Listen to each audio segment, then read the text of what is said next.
আর 10টা মানুষের মতো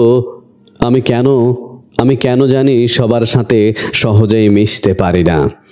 আর 10টা মানুষের মতো কেন জানি আমি সবার সাথে মিশতে পারি না।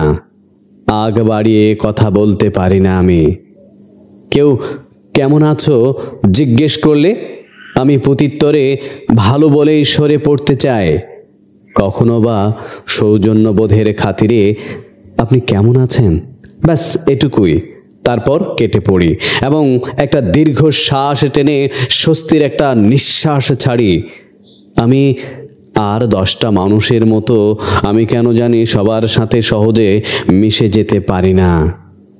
সবাই যা দেখে আনন্দ উচ্ছ্বাসে মেতে ওঠে, আমার কেন জানি তার উপরই অনীহা ভীষণ।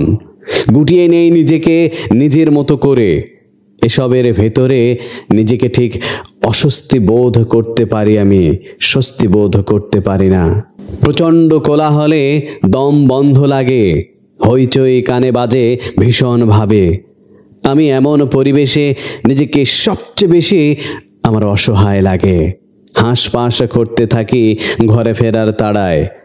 তারপর যখন আলোটা নিভিয়ে নিজের রুমে নিজের বিছানায় চিত হয়ে শুয়ে পড়ি, তখন নিজেকে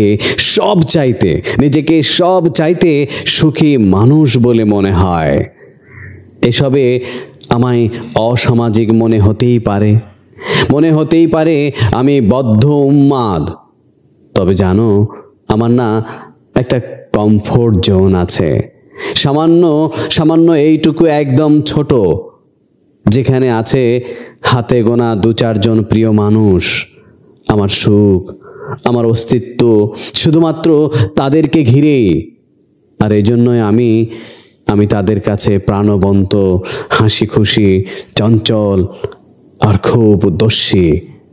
নাবিলা তাসনিম।